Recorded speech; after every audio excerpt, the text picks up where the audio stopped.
this man! KO from out of nowhere!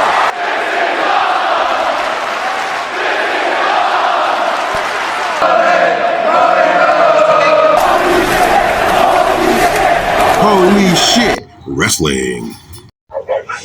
What's good, y'all, and welcome back to Holy Shit Wrestling. Still on episode 1 of SummerSlam and whatnot.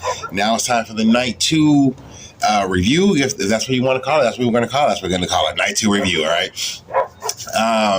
So you know how I do my predictions, and I have the card order and then the winners and my predictions and whatnot. I'm proud to say that I went, well, this is not too proud. I went 2 W's and 4 L's on the order. Hey, but I went 4 W's and 2 L's on the winners, you know, on who was going to win the matches. So that's a good thing at least. But let's just start it off in the order that it came out in. Starting with the first match, which I thought would be the 6-pack ladder match. And it was actually the women's world title triple threat with Naomi, Rhea, Ripley, and Io Sky, which I give that match a 3.5. And I'm so glad Naomi won, man. Like, I thought they were going to put it on Rhea, but I'm so glad Naomi won. She was the one who I wanted to win. Yeah, like, I don't think she's done doing her thing as the world's as a world champion, a women's world champion. So let her keep pursuing that. And then the second match was, which I thought would be the first match, the 6-pack ladder match with the Wyatt 6, Street Profits, Fraxiom, Motor City Machine Guns, and Andrade and Fenix. Now, I give that match a solid 4. Man, that match was, woo! That match, oh my God, that was one of the better matches on both SummerSlams, okay? But as far as the winners, I knew the Wyatt 6 would retain. I didn't mind it. The Street Profits would have, actually, I kind of wanted the Street Profits to win, but I knew the Wyatt 6 would retain. And I wouldn't have minded Andrade and Rey Fenix getting the win. But Wyatt 6 still got it, so that's you can't have a group that big and do all these promos for this group and whatnot just to not use them. Okay, so I'm glad they were using the Wyatt 6.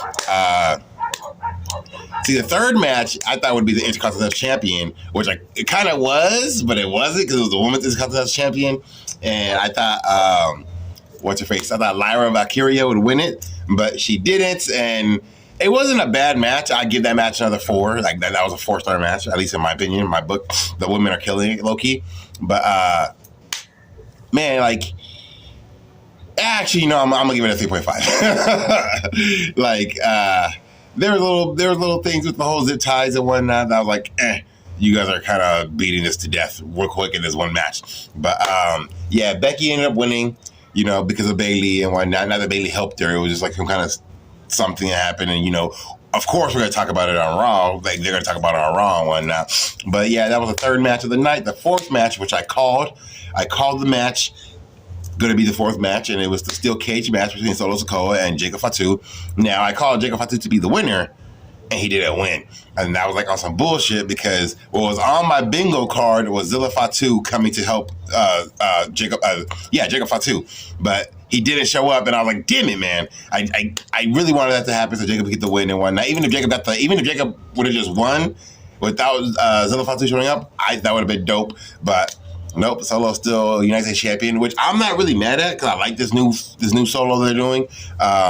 It's not really new. It's just like a combination of the Solo he was in NXT mixed with the Tribal Air. So I think that's dope as shit. The Solo and Jacob Fatu match, 3.5. And then the fifth match was the IC title match. Yeah, like I said, I had that on my bingo card. Not my bingo card, my predictions as a third match. But it was a fifth match. Tis what 'twas. Dominik won that one. I called that. That's what I wanted. I had a feeling they were going to put it on AJ Styles for a little bit, but Dominik won it, which is great for me, or great for him. And as for Dominik and damn, I forgot his name. AJ Styles match. That's another 3.5. Like these are like this was a pretty good SummerSlam, at least from my opinion and whatnot. And last but not least, we had the main event, which is the Undisputed WWE champion, John Cena versus Cody Rhodes. Now I called Cody being the winner. I called that shit. You feel me? That was I even called it being the main event because of course it was the main event. Like the big title is always the main event. But yeah, that was a pretty good match. Like I'd give that match a 4-star match. I would have went higher, but I don't know. It was a good match. Like it's a 4-star match. You can't really complain about that. However, I didn't have on my bingo card that Brock Lesnar was going to come in and F5 John Cena. Like, I thought they were done. I thought the WWE was done with them. I really thought that the only reason they had the Goldberg versus Gunther match was because they couldn't get Brock Lesnar back in the WWE, but now he's back. So, I'm kind of excited to see what they're going to do with that. Like maybe if he does fight Gunther, glad it won't be for the title, at least time being and whatnot. But night 2 of SummerSlam was dope. So was night 1. Like there was a lot of good matchups on the card. Like overall, I would give the whole SummerSlam just for my ratings. Like I got a lot of 3.5s on these 12 matches. So I would kind of boost that up to like a overall 4.0 for the whole SummerSlam. I got like what 4-star matches. So overall, like 3 out of 12. Most of them were 3.5-star matches.